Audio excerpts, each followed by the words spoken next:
Right, today I've got Bob Brooker. Hello, Bob. Hi, Vic.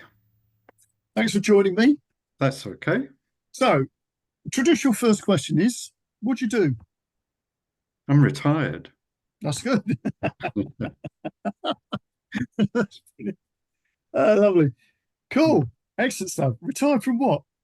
I was a computer engineer, Right. so and electronics to start with. But that's a computer engineer. I was never in IT. Oh, okay. So, That's the sort of well, they were like the old big computers with all the whirly things and right, stuff like that. So right, when it started being called IT, I was just about leaving at that point. right. Yeah, yeah. But Okay, I I get. did start. I say this just because it is relevant to the musos that my uh, I did an apprenticeship with Mullards Oh, yeah, that made the tubes that are yeah, still used in tube amplifiers. yeah, yeah. Oh, So that was that's an very interesting thing. when my I've got a Fender Twin, and it died soon after I got it, and it was like going back in time because I opened it up and none of the valves were lighting up. Right, And I knew that was 6.3 volts on the heaters of a tube to make them light, and it wasn't there. It turned out to be a fuse holder that had gone all burned because it must have been I've had that happen. Fuse right. holders. Yeah, they are the thing, aren't they?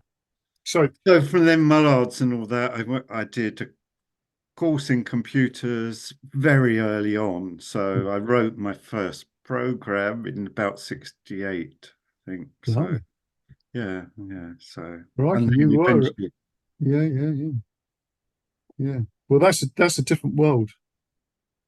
Isn't yes, yeah, it was. Yeah. I mean, at Mullards, I wrote my first program, and that was you wrote it on a teletype and you got paper. No, it was paper tape, I think, not punch cards. It might have been punch cards, I can't remember. And then you had to send it off somewhere. it? And after a couple of days, you got that folding paper with the results Yeah, on, you know. yeah, yeah, yeah, yeah. I used to work in a bank and used to get computer printouts for, transactions done the day before, and that Mm, was all on folded paper. mm. And yeah, it's weird, isn't it? And it is So really another my world. my first computer job where I worked for a company was in the city, and they had a kind of a desk with a golf ball typewriter on the top, Yeah, and it was in the for the stock market, all the traders, okay, and they used to just have put a card, sheet into the typewriter, and it would print out the transaction they'd type into it. And in that machine underneath, I mean, because it was in a desk, there was a memory that was 16 words. well, That was all. And it was a delay line. So it pumped in the signal and it went, and then it came out, and that's how it stored the 16 words that they had to shuffle around and use to get the results. And when a tube train went underneath, sometimes that would rattle the delay line, and you anyway. that's amazing, isn't it? Hmm. That's incredible. Because I mean, in a way, it sounds a bit sort of Heath Robinson for those who know what Heath Robinson, Yeah. the sort of thing that it's slightly put together So with that sellotape. machine you used to program it. They had programming printed circuit boards with a matrix of diodes on, Mm. and to if you had to program it with numbers, and you had to cut the diodes out Yeah. to make the numbers, so that was like a overtime job to program the computer. by taking all the boards and cutting the diodes out. And I mean, at that time, I just would not have believed that we would ever have something like SatNav, No, I don't. you know, Well, and so, that's a really fascinating point, Bob, because whenever people sort of project the future, right, they never get it right, do they? Because if you think about what the Edwardians thought it was going to be like in the year 2000 or something, they had people on bicycles that were in the air type of thing. It's just mm, completely nonsense mm, because we never see the technology that's going to come in that makes all those things possible. It's almost mm, like they're outside of our logical mm. line of thinking. If that makes sense, you know what I mean? So yeah, I get that point that you would never have thought of Saturn, possibility of And, anything. and then even the next thing that happens is you watch Red Dwarf. Did you ever watch? And Yeah, they're yeah, yeah, talking to the computer, yeah. and I didn't think that would ever really happen. No, no, And that's now right. it's very good, voice Yeah, recognition and yeah. stuff is. Although I'll just tell you this one.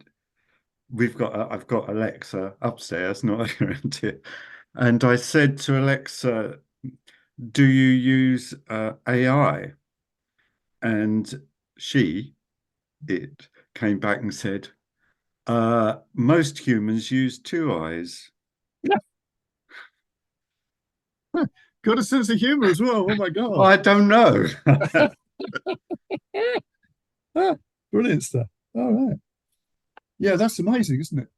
That's amazing. Voice recognition, because I used when they first brought out voice recognition, like I think it was Dragon or something like that. Um, I got it early on, and you had to train it Mm, to that's right. Yeah. and the training wasn't just like half an hour. It was a long time Mm, for it to get, and you had to feed it documents in order to recognize the type of words and all the rest of it. And then, of course, I used it so that I could dictate ideas and you know, and I was starting to blog and all that sort of stuff. And now, of course, you can just the recognition, voice recognition is so good. I mean, mm, okay, you've got to go back and edit it, but you can get the things down. mm, And it's much better than Dragon ever was. It's So very it's good. and it's free now because it's whatever is on, whatever And another word. thing happened recently was my daughter sings, okay, and she likes to sing jazz, and she's going to do a set on the local radio, Lyme Right. Regis, Lyme Bay Radio, and it was a Peggy Lee song she Peggy wants. Lee, yeah. Yeah. But we looked for a backing track on karaoke, whatever it's called, yeah. Yeah. And there isn't one for that. It was not a song. There was Peggy Lee songs on there, but not the one she wanted. I can't remember what it was. So eventually, I managed to get the recording of the song, looked up online, remove voice, Yeah. Yeah. Yeah. and upload it, and it then gave me a download Yeah. of the voice on its own or the backing without the voice. Yeah. And it's good enough for her to use as a backing track. Yes. Yes. Which is brilliant, isn't it?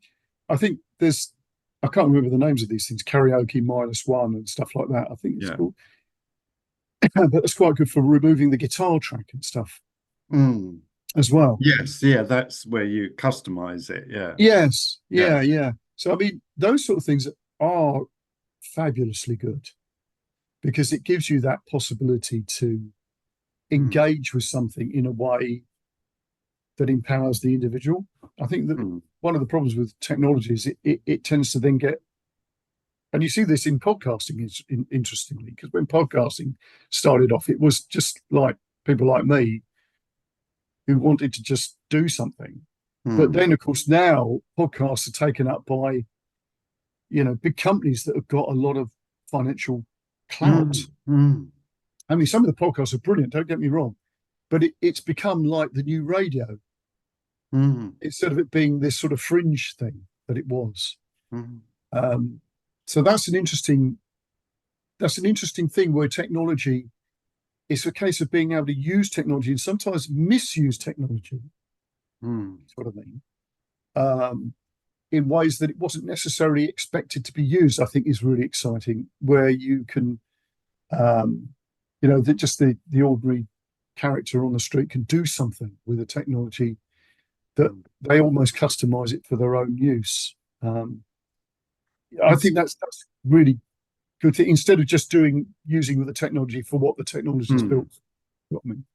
It Also, sort of raises the issue of well of because I've noticed I can't really the karaoke site. I can't remember what it's called now. Let me just have a look. But it when I've used it before, karaoke version, that's what it's called. right, And now it's offering you know, the custom one where you can have the voice on or off or whatever.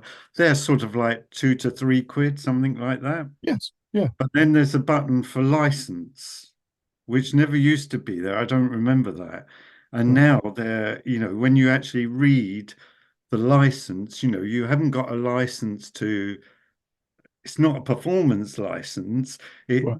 and when I looked it up because I was worried about doing it on the radio. Yes, yeah, yeah, yeah. Yeah, and it said you can a personal one-time performance, Mm. I think. Then if you don't, if you want it to be a performance license, it's like £9 or something. Yeah, yeah, yeah, yeah, yeah. Um, Mind you, technically speaking, that's always been the case. So if you were playing covers in a pub, Yeah. you should be paying PRS, Mm. and nobody ever did, right? Or the pub needs to be paying it, no? Yeah, technically speaking, but in a way, because you're playing the songs, Hmm. it's quite possible that you are liable. I don't know because I don't know the legalities of it. But if you see what I Well, I mean, mean, no, if I've played at the Marine Theatre here in Lyme before, and they ask you for the list of songs that you're going to yes, sing. yes, they do with theatres Yes, because they okay. got their act together, right? Um, but you think about all the things that are outside of that organisational arts, Hmm. they don't generally. Um, and unless, of course, you cover a song for a CD or something like Hmm. that, and then okay, if you're just doing it for yourself, it doesn't matter. So, what's come up? If we talk about this a bit more, that just because I've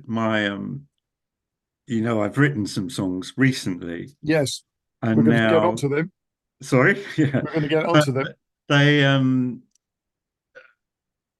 they they've gone on the radio, okay, Lyme Regis radio, but then they went on Boom, or one of them went on Boom, and somebody said to me, "Well, you need to get your PRS sorted for sure." And so it was yesterday it was going on, so I thought I went on PRS, and I'd done it before. And when you want to join, they say, "Is it for you?" And they send you through these questions that says, "Are you having 100,000 streams a day?" And you say no, and they say, "Well, it's not for you then." Exactly. Yeah, yeah, exactly. And it But used to be. then, Yeah, carry. Sorry. yeah, no, that somebody who knows more said, "You just say yes," because you don't know what's going to happen. No, So, we should. No, I and I mean that. didn't That. realize there was the difference between mechanical copyright protection as well and performing rights. So yeah, so the mechanical, it's interesting because the mechanical copyright protection is for producing things on CD or on record and things like that, but it includes streaming. Yes, And the performance one is on radio or television or whatever. yes. If you're performing, yeah, yeah, yeah, So I'm just because I just learned it. yeah. But you see, the thing is with this, you always get people say things like that. I've never really made any money out of the back end of whatever. Um, but we always got that idea that we should do that, which in a way we should, but in a way, it's a bit like, well, you know, don't bet on that horse, if you see what I mean, mm, because it's not going to come in. mm. Um, if it does come in, brilliant. Okay, you know, if it Yeah, does sort of show up, then great, brilliant. But don't reckon on it happening. yeah. I mean, I had this whole process that I'm going through with the songs isn't to make money or be No, famous. You know, I'm no, of 72 course not. years old, so it's just because I'm still alive and I need to do something. I'm retired, and I've Yes, got, so it's just even just the learning of the PRS or whatever. I just want to experience yes. Now what can you've happen. you've raised a really interesting point, which I'd like to sort of, because we haven't gone back to why you play guitar or anything like that. We'll do that at some point. But you said about, you feel that now you've got the time and you could you want to experience those things. I think that is a really, really important point about creativity, which is I've never seen that older people that have had a life are now doing something creative. Okay, they did something creative before, but Mm, not necessarily music. mm, Um, and there's a few things that people don't think, I'm too old for that. No, you're not. No, you're mm, not, because obviously there's a very large swathe of the population who are contemporary with you, right? mm, Things that you write about or whatever as a somebody who's creative, people can resonate with that because they mm. know that world. In that conversation that we had at the very beginning, where you were talking Yeah. about computer programs being on punch cards and stuff like that, you know, I can I could resonate with all of that because that's a world that I sort of remember, although I wasn't in computing, but I remember that. And I think that what you're doing at the moment, which obviously we're going to talk about, is really great for people to be aware of. That you're doing some really interesting things. Again, as you're saying, it's not to make money because it's just you just enjoy doing this Mm, stuff. mm. And in a way, you are sort of communicating with a part of yourself that maybe never got the chance Mm, to, and also because there are certain things about ancestral stuff that you've come up with. mm. It's the sort of thing that it's almost like you're tying up loose ends, Hmm. which I think is really good, especially in this society, because we tend to forget about Yeah, ancestors. it Says is what? good. Yeah. I Yeah. mean, I've been lucky in um, several people sort of helped me. They mentored me, So I went to a singing teacher because I never sang. Okay. Well, you And do now. sorry, You do now. I know, but I'm not sort of like,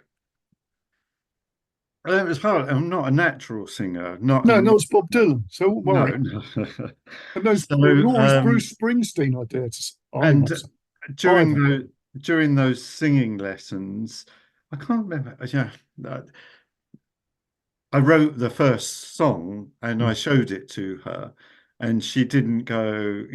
She wasn't bored by it. So, Oh, and eventually, she suggested I go and see this guy who's a song singer, songwriter, producer around in this called John Robertson, and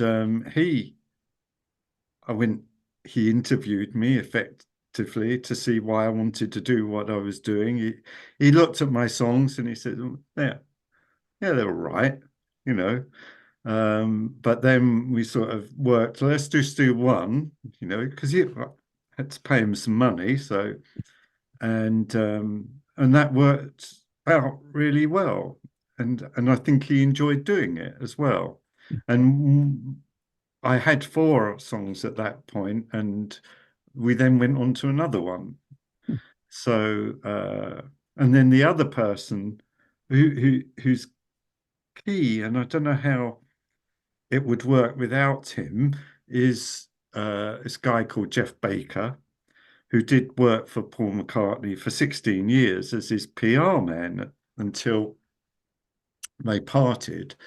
So he's he's originally, a hack, a newspaper reporter from the Express in the 70s. That's how he started. So, and I would send him my songs just to sort of so that he could tell me on it. He's very good at being honest with you, which is great. So he will tell you if they're rubbish, and he was supportive. And then I wrote this song about. Shall I talk about that now?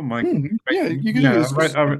I wrote this song. Well, what happened was it's a bit of a long story, but I'll keep it. I've learned I've got to keep it simple. Basically, I was building my family tree, discovered that my great grandfather on my mother's side wasn't my great grandfather. Yeah. He was actually an organ grinder living in Tooting, Italian organ grinder living in Tooting. So that was really interesting, and I found that because I had a DNA test, and I started, getting joined up with other people. And this guy's called Antonio Tocci.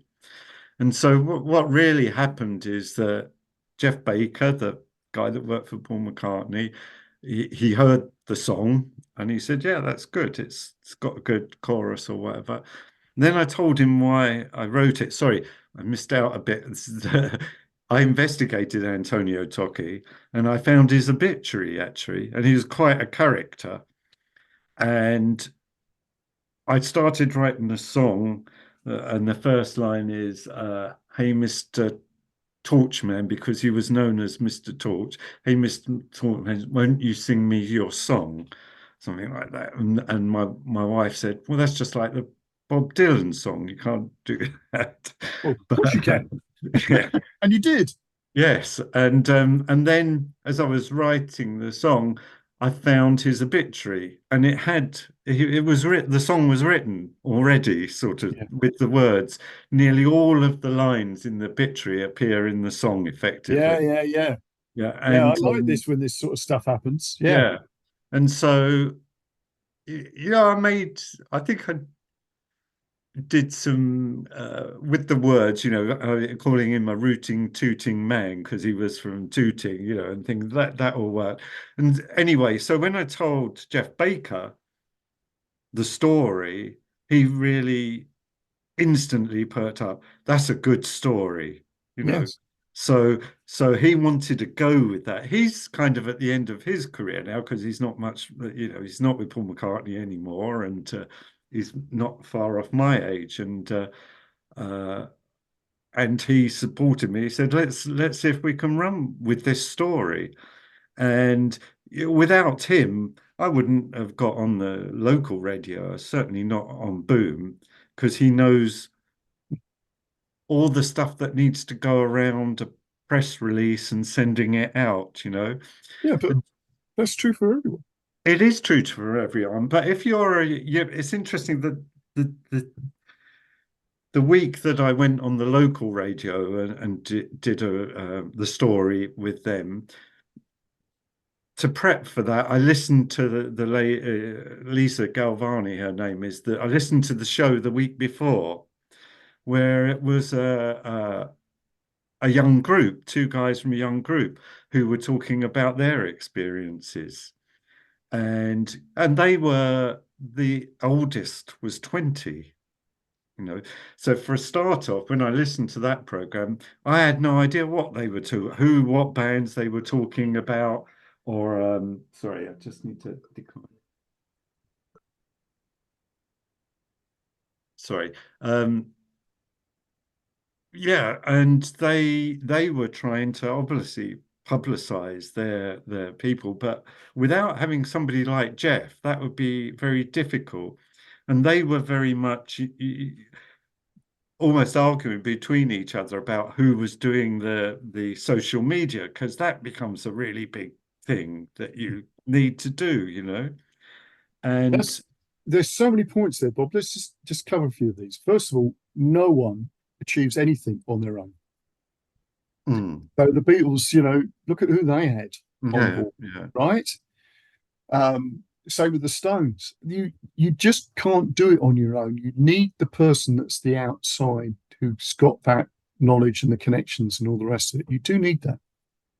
Doesn't necessarily need to be, you know, a record company or whatever, type of thing. But certainly not now. But you certainly need something that takes you into the outside world, outside this little um, creation bubble that you have as a writer. So I think when you say that, I wouldn't have been able to have done this without that. True, but Mm. that doesn't mean what you've done is any lessened by that, Mm. because it is a really good story, that, because you've told me in more detail about your ancestor. Now, interestingly, I love it when you do something creative and you realize it's almost like the song is made up of facts that you sort of instinctively know, but find out after the event. And Mm. that is quite common. Mm. It's almost like somewhere deep down, you know this stuff, you know. Mm. Um, and I've got a little ancestral story to tell you. It's not to do with music, strangely, but I did sort of an ancestral tree thing, which I really need to sort of complete. But on my dad's side of the family, I discovered that my father, he always thought he was adopted. He wasn't actually. All right. It was quite complicated, but his mother, um, obviously, she had him out of wedlock, and the brother, his his favourite brother, was actually his father. Now, whether he actually knew that he was his father or not, I don't Right. know. But he never spoke about him like that, but just about his brother, that it was his favourite brother. So his father and his mother were his grandparents. So what happened was that they took the baby. The disgraced mother, it's terrible, Right. this, moved away to somewhere else, started a new life, and eventually came back to her family home, which is the Highland family home. So my father kept his name. He didn't change his name. He wasn't given the name of his dad, Right. right? So that's why he might have thought he was adopted, but obviously I don't. Right. Whether he just kept that story going. But the Highland family place was in Sussex. Now, I don't like Sussex particularly, although I live in Sussex at the moment, but I'm moving back to Kent. But what was interesting was that I started to do this sort of pilgrimage walk because I needed to do a lot of walking, and I just thought I don't just go out randomly. I wanted to do something that would set me a challenge. So I would do these walks in stages, and I've nearly finished now. But the interesting thing was, it took me through the family homes, the villages Mm. of the Highland family Right.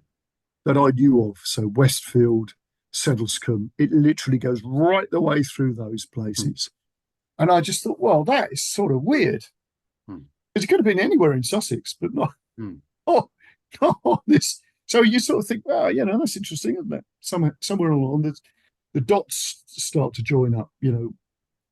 As you say, you've Yeah. written the song as you then discover the story, you know, of your ancestor. It's it sort of confirms what you've already written. Yeah.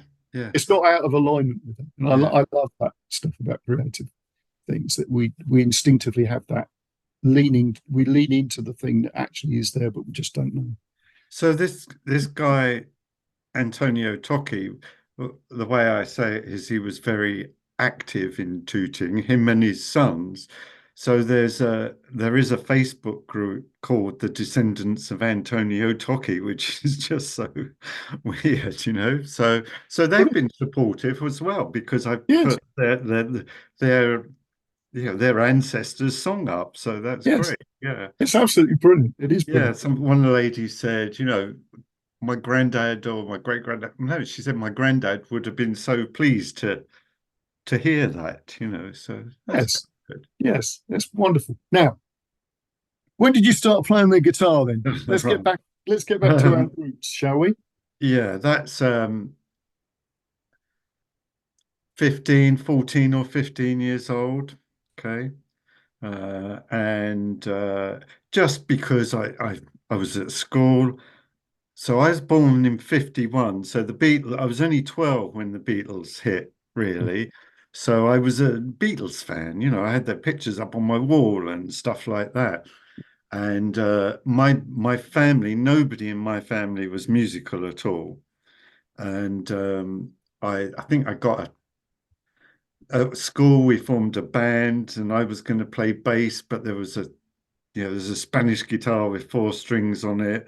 And then eventually I asked my mum and dad for it if I could have a guitar for Christmas on my birthday.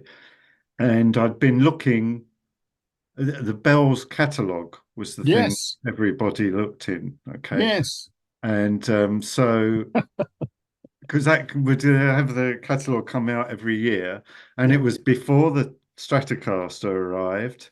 And so it's that one. I got this. It's not, unfortunately. Well, it could be, but I don't know. But It's like a the Burns. red one here is a Rossetti Yeah, Rossetti. Okay. Airstream 3. Yeah, yeah. And I don't know what happened to the original one, but I bought this one off of eBay. Just sorry, I keep getting It's all right. Don't worry. yes, okay. Um, and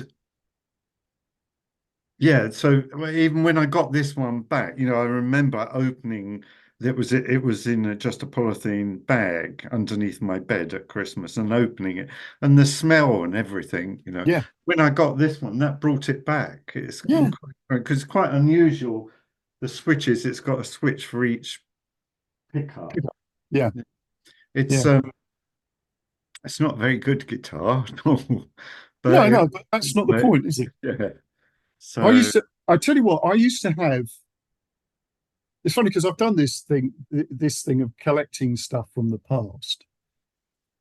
Reacquiring things that right. I've had, but they were books All that I right. used to get out of Mm. Dartford Library, Yeah. and I managed to find the sort of books that I would go in and either borrow or they were in the reference library, and I would sort of sit and read. And it is great when you get them because it's suddenly like, oh my god, and, Mm, and it's mm, amazing as you turn the pages, you go, oh, I remember this. mm. How it triggers memory. Now, I would love to have um, the first Les Paul copy, Right. which was a Columbus. It was actually really good. Um, was it a Columbus or an Antonio? Yeah, I think it was a Columbus. But it was actually really good. Uh, and then, of course, you sell it and whatever. And then eventually I got a Dan Armstrong guitar. Don't know if you remember them, but Right. this one had a sliding pickup. Right. So it only had one pickup, but it was on this rail, so it would operate as a back pickup or a front pickup. Oh, right. Um, and years later, Dan Armstrong made me a set of pickups, All right. which is actually in my Strat. Okay. So, but I'd love to get one of them. But you started me off now. Bob, I'm Yeah. going to start. I'm going to I start. also when I sort of moved on then and I had a mate and we wanted to do it more seriously. I still couldn't play, mind you. Yeah, When you really. say you couldn't play, what could you do? You must have played some chords and stuff. I think I used to try and do the shadows type stuff and things like that. Yeah, Yeah, I did chords, but I don't think I had a natural aptitude for it, and I had no lessons at all. So, and but anyway, but I still but wanted Hendrix, the stuff. So I we won't worry. we met this guy, and now about 16, I suppose, Yeah, who was in a band, and he obviously he owed a job to some music shop in Catford in South London. Yeah, and yeah, he yeah. took us there. He took these young guys there so the guy could sell us stuff, you know. Yeah. And I had my did my dad, yeah, I think my dad probably did HB or something, you know. So, but it was a Gretsch anniversary, Oh, a right. So this is green proper Gretsch stuff. anniversary. Oh, yeah, yeah. And that's actually that's again, Oh, yeah, that, yeah. yeah, it's not the one because I have no idea what happened to the one. That's one No, I no, bought later yeah, for the nostalgia sort of thing. And a Vox AC30 with the, you know, the not in one cabinet, you know, with the head and yeah, with the, the head, yeah. yeah. So I just don't know what happened to them. It's But funny, isn't it, when those things that sort of vanish? Do you think it's just when you move house, they just sort of disappear? well, there all sorts of things happened at 19, which isn't much longer, is it? Just No. before I'm 20, I got married. Oh, okay. Right? And I was talking with my wife about this, how my current wife about how then people lived in sin. And now everybody's living in sin, but you don't call it that anymore. No, you don't. So, you know, it In was a fact, you don't time even hear when that term anymore, no. do you? So it would have been very difficult to live in sin then with parents and Yeah, things. it was. That's So why people were desperate to get a car, right.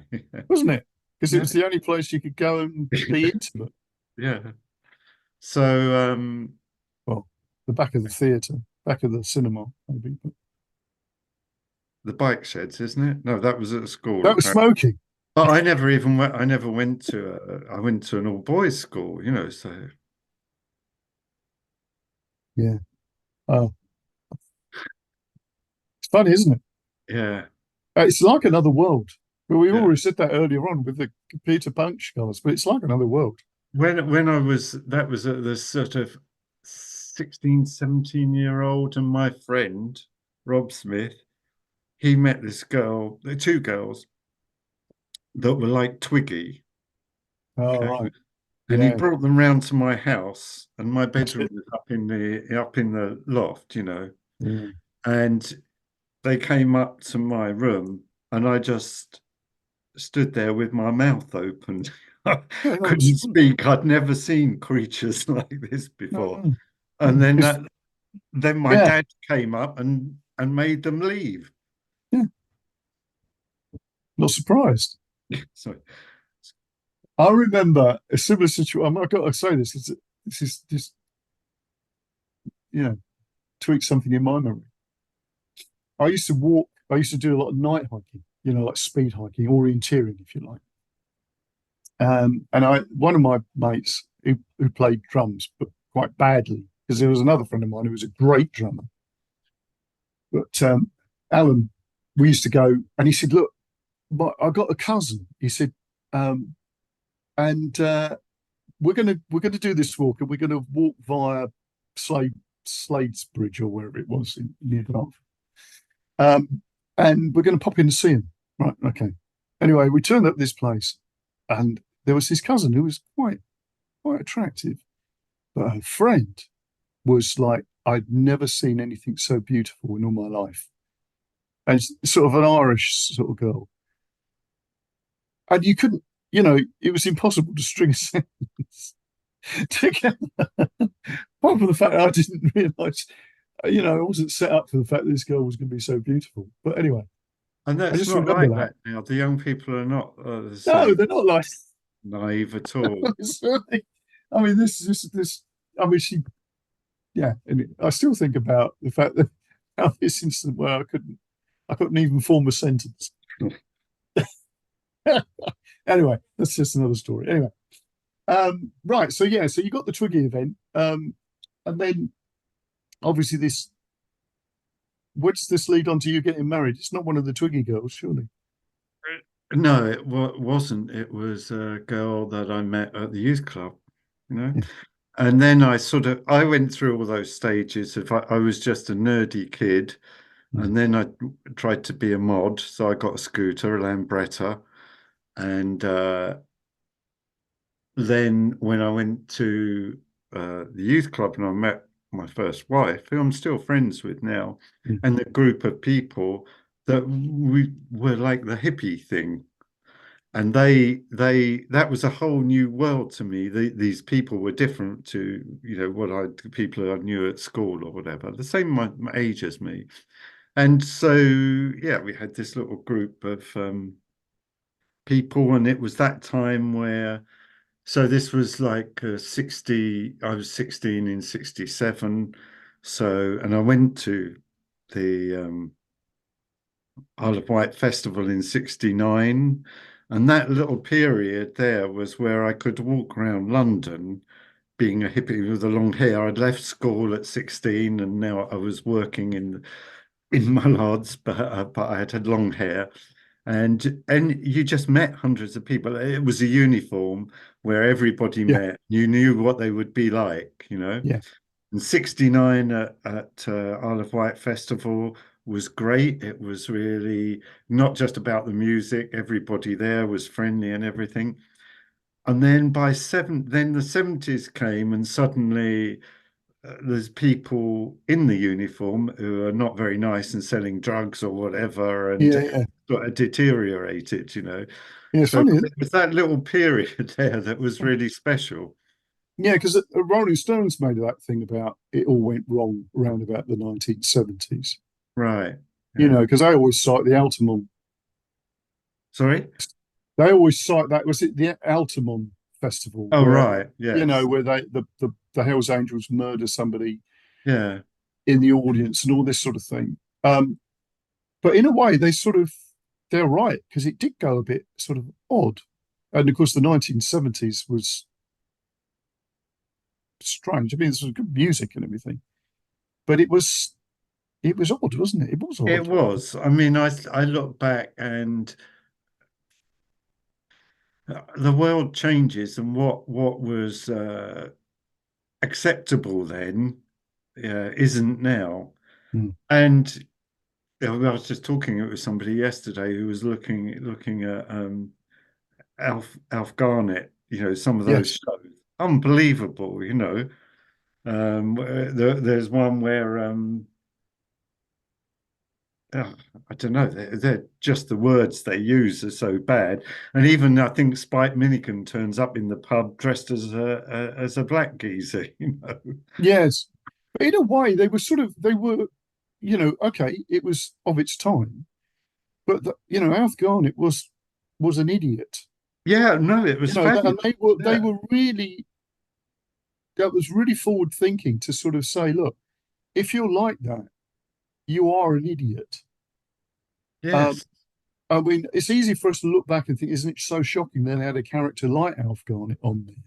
But in actual fact, what they were doing was they were really confronting a way of behaving and thinking, which they thought was disgusting. Hmm. You know, because he didn't come across as being clever, did he? No, not at all. No. He was somebody to be completely ridiculed. Yes. But yeah, that's interesting. Yeah, but you wouldn't get anything like that on telly now. No. And to be honest, in the way I thought of women was the way I'd been brought up to think of women up to that point. Yes, exactly. And it was only sort of later on, but the 70s was a particularly bad time for the way men thought about Yes, women, I think. yes, it was. Yeah, it was. Yeah, that's right. Because I think, that's a really good point. Because I think, okay, because the social structures were beginning to change rather rapidly. They don't change in a uniform manner, do they? Mm, You know, eventually it means that the sort of deference that society would lend to women, as long as they kept in their place, if you see what I mean. Well, that was changing really rapidly because women were beginning. Obviously, a lot of this stuff came from the fallout from the war. The fact that mm, women were working in factories and doing all the things that the men were doing before, but they were doing those jobs and they were doing them really well. Once they got that sort of well, you can't just go back to being a housewife, can you? mm. Because why should you, right? when So I it falls apart, doesn't it? But it never happens in a uniform way. And I think one of those ways was the fact that men were so, the attitude towards women was pretty disgusting. my when I did get married, and my mum got very upset because we didn't have Sunday dinner Yeah, because my wife didn't cook Sunday dinner for us. yeah, yeah. So So, yeah, yeah, I get that. I get that. There's certain things that are not should be seen to be done. That's an interesting one. one thing I've been doing recently is what just twice before my dad passed away, I did interview him like we are now, really. It was kind of Brilliant. like a podcast, you know, and and that was really good. So I had the transcript of that interview that I could hand out at his funeral as well. That's a brilliant thing. Yeah, so and learning a lot, you know, just how his life had changed from the beginning. Because I'm talking to him, he was one of six brothers, you know, and they lived in the uh, a flat, a house thing opposite the stables. And I'd say things like, "So did you all have a bedroom each?" Or he said, "Oh, we didn't have a bed each." You know, No, they all and he slept in the said, same. we didn't have blankets. You know, we just slept under our coats and things like that. And it's sort of Victorian, you know. So, Yeah, yeah, so as we get to our age, you suddenly realize, like we were talking about in the beginning, just how much the world changes in a generation. yeah, You yeah, yeah, know. yeah. That's amazing. That's incredible. So where's the guitar in all of this then? You got married. What happened to the guitars? Well, I've always loved them as objects, Yeah. you know, and I've always wanted to play them and through work, but I was very from the time that I really got a proper job with the computers, I was so focused on that. I mean, that was everything, you know, and I would work all hours, and I also ended up working around the world, you know, so it helped me see the world. And I lived in America, in Florida, for 5 years as well with my Okay. company. And when I was in Florida, I bought the 335 that's on the wall Right. for $830 with the case. That's what I remember. So, um, and some other things. I've got about 10 guitars now, I think, but that's over all of those years. So, and That's nothing.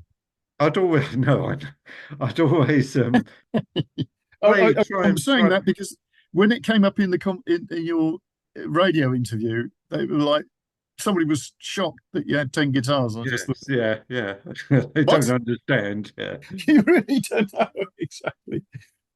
Yeah. So, and I, the way I played guitar, I think when I think I had a podcast with you one time with a lesson, not a podcast, but Yeah, listen on one of radio. these, yeah, a lesson, yeah, and it's still the same. I I have to kind of do it by rote. That's changing the more I do it. Oh, okay. Um, but so I would try and learn a song here and do it exactly the opposite to the way you would want me to do it. I know, you know, so I would, well, I would, if I'm say, it's an example actually, is I Feel Fine, the Beatles, that guitar bit at the front. I'd get the chords. Then I look at what people have said that you can see them now on the YouTube or whatever, how to play it. And then I'd look at old Beatles videos as well, so as I could try and play it, right? And I've heard other people, you know, these Beatles bands that play, and they come to that song, and they don't do it like the Beatles do. They just do whatever they can that's best, you know, not always, but It's actually a really difficult riff to play. That is. yeah, yeah. So, and then I'd be able to play it, and I think, what will I do with this now? you know, Exactly. as a lone guitarist in my room. Exactly. So then you try and feel, this is over the years, try and be in bands, and there were things that happened, but bands I kind of find difficult as well because they don't seem to last for one reason or another. Well, they've got other people in them, haven't they? Yeah. That's the And problem. also it becomes Other too personalities. routine, that the Monday afternoon, Monday evening rehearsal or whatever, and then you do it every week, and then nobody remembers what they did from the week before, and so and it was so and I came to blues camp, and that was good, but I would always feel, in particular, in blues camp, you have the lessons over the 3 days, but then you have the evening sessions. I just didn't know what to do. I'd just be embarrassed by that almost, and jealous of the 19-year-old that stands up and plays Hendrix straight away, and sings to everybody. And so, I mean, and then the singing is really important. And I don't think I'm ever going to be a wonderful singer, but I never even considered singing. No, But and it was, I told you that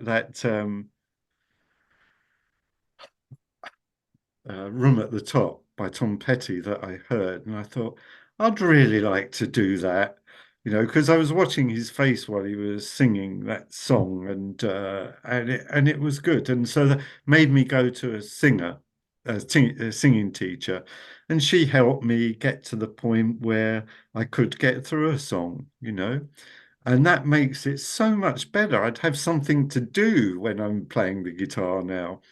It made me a better guitarist yeah, because you can't sing and play unless the guitar is doing it on its own almost. exactly, exactly. So there are a couple of things here I think are really important about music.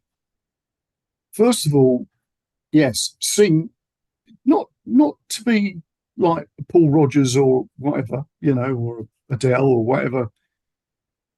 Just your own voice.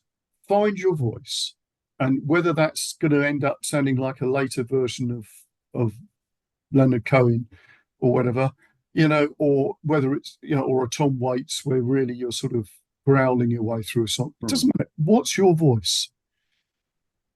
Being able, as you say, being able to play the guitar in such a way that you don't need to think about it too much, right? And again, that doesn't have to be incredible playing. It just has to be the part that's required. And the other skill I think is really important. You need to learn. Sorry, you need to learn how to write a song. Hmm. And the reason I think that's so important is otherwise you're never saying anything about yourself. You're never expressing something about how you see the world.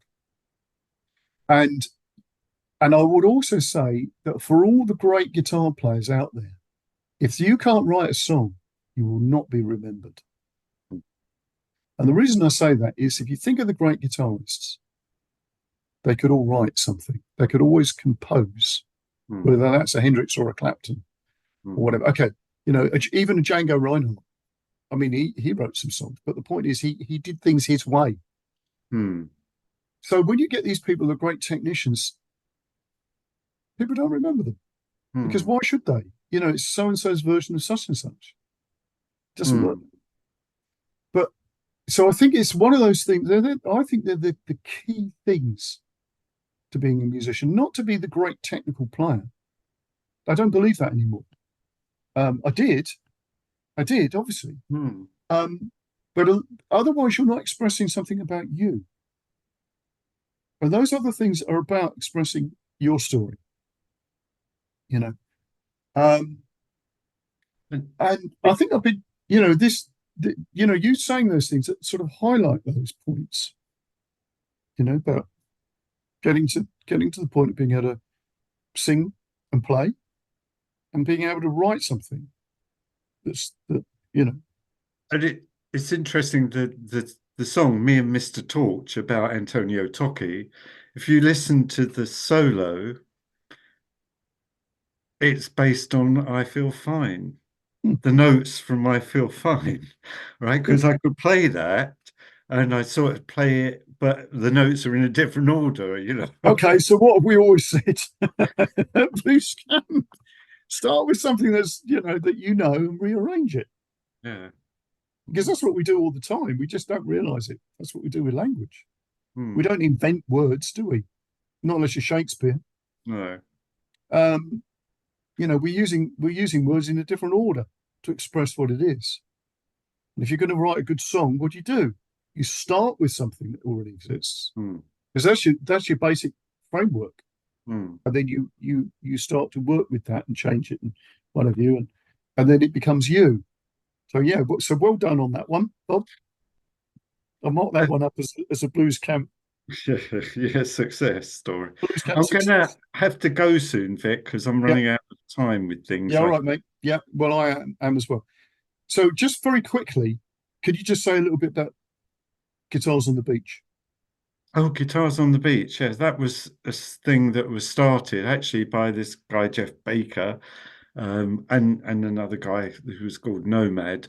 And I helped them as well set it up. And the whole idea was that we have a day in Lyme Regis with a stage on the beach, and a part of that day would involve a house band, of which I was a part, and the house band would play 10, 12 songs, and on the website, which I put up as well, they we'd post the chords so that the audience knew what we would be playing in that set, and they all brought their guitars along to play along with us. They'd learn it independently, and it was very much a family thing, actually. Quite a lot of kids as well would bring, so, and the idea was to get the record for the most guitars together on the beach, So, and that was the sort of wasn't the main thing, really. It was No, really to get everybody yeah, together just and the focus. play. Yeah, yeah, yeah, Yeah. And the very first one was sort of commemorated Buddy Holly because it was his birthday or since he died, yeah. and Jeff Baker managed to get a letter from his widow because he said that we were doing it on that day, to and also we had there's just happens a guy called Billy Gerharty who comes from Lyme was playing Buddy Holly in the West End. In the West End, yeah, Yeah, so he came and was Buddy Holly. yeah. That's So brilliant. we've That's a also got brilliant idea. we've also got Ian Gillan in Lyme Regis. So Right. there's a house in Lyme, and he came and did Smoke on the Water one year for That's Guitars on the brilliant. Beach, but it got killed off by COVID and all that, and never recovered because it's a lot of work. Yes, there's a lot of work. Yeah, yeah, yeah. But it might come back. That's such a great idea.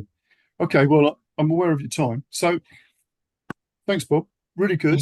Um, Obviously, we there's a little bit of a void between, and you kept going with the bands and stuff like that, but it's really great to see how how people can sort of do something really, really interesting later Hmm. Hmm. on, in a way that they wouldn't have expected, I would have said.